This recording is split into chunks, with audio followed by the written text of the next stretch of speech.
Hey, can you use tools to help you solve fraction problems? Well, believe it or not, today we're going to use a fraction circle to help us subtract fractions, and I have just the problem for you. Let's say we have a veggie pizza, very healthy of course, and the pizza is divided into 8 slices. You're kind of hungry, so you want to eat 3 slices now and save the rest for later. So I'm wondering, what fraction of the pizza will you have for later on? You can use tools like a fraction circle to solve this problem. Since the pizza has 8 slices, the whole pizza has 8 eighths.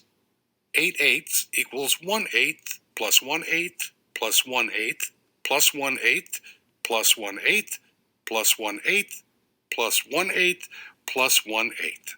That's a lot of eighths. If you eat 3 slices, that's 1 eighth plus 1 eighth plus 1 eighth, or 3 eighths that you have to take away from the whole, or 8 eighths. Count the number of pieces left. 1 eighth plus 1 eighth plus 1 eighth plus 1 eighth plus 1 eighth is 5 eighths. So removing 3 eighths from 8 eighths, or 8 eighths minus 3 eighths, equals 5 eighths. Let's see if we can solve it another way. Use a number line from 0 to 8 eighths, which is equivalent to 1 whole. If you start at 1 and take away 3 eighths, 1 eighth, 2 eighths, 3 eighths, you're left with 5 eighths again. So now that you know 2 ways you can subtract fractions, give yourself a pat on the back. Then next time you have a veggie pizza, see how many other subtraction problems you can come up with. You'll be surprised at how many math problems you can solve. Can I have a slice of that pizza? As you've probably guessed, we are now subtracting fractions, and we are doing it with fractions that have like denominators. So let's take a look at this solve and share. Leah and Josh live the same direction from school and on the same side of Forest Road. Leah's house is 8/10 mile from school. Josh's house is 5/10 mile from school. How much farther does Leah have to walk home when she reaches Josh's house? Solve this problem any way you choose. I want to draw a number line, so I'm going to use my pen and draw a model where I've got the school on one end and I mark the kids' houses. So I'm going to separate this into 10 equal parts. Why should I separate it into 10 equal parts?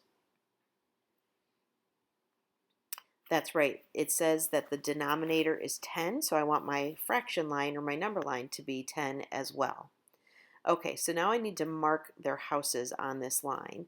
So for Josh, who lives 5/10 of a mile from school, I'm going to count over and mark his as 5/10. And then Leah is 8/10. So I need to put her mark 3 more. So let's see, 8/10. The school is down here. And now I need to find the difference between Josh's house and Leah's house. So we've got 2 places marked, and I need to count the difference between. So 1, 2, 3. That means that 8/10 minus 5/10 has a difference of 3/10 mile. So do you remember how easy adding fractions with like denominators was? Well, subtracting them is just as easy. Let me show you using this baking model. So let's say you're going to make a cherry pie and you need flour, and in fact you need 3/4 cup of flour. Well, you pour all your flour that you have into your measuring cup and it ends up you only have 1/4 cup. You need to find out how much more you need in order to get to the 3/4 cup that the recipe calls for. So in order to find the difference, we need to mark off on our model here what 3/4 of a cup looks like. Now let's also put it onto a number line. 1 full cup we're going to split into 4 equal parts. And let's mark them. 1/4, 2/4, and 3/4.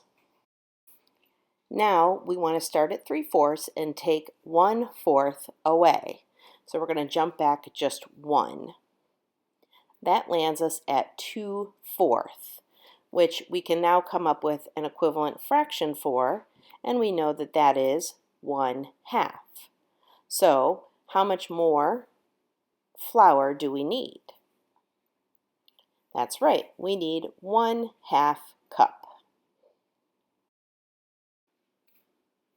So now if we write this out as the fractions, 3/4 minus 1/4, again, we have like denominators.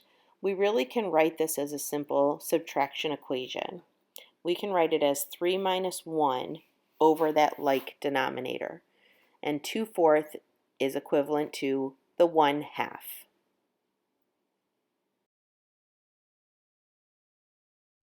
Let's take a look at a question that we might see on the practice buddy. This says subtract 4/6 minus 1/6. We can look at the bar diagram, which could help us. We know that 4/6 is our big number, our papa, and we're going to subtract 1/6 from it. So we need to solve for n. 1/6 plus n equals 4/6, or 4/6 minus 1/6 equals n. All right, now we see that they are like denominators, so we really just need to subtract the numerators, right? So what's 4 minus 1? That's right, it is 3/6.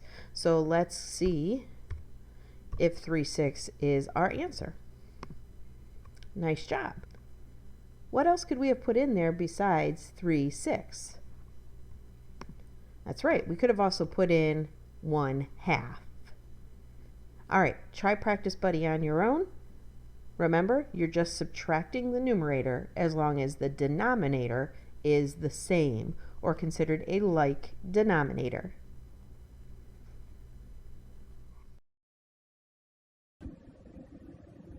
Good job, kids. I just knew you had this fraction stuff in you.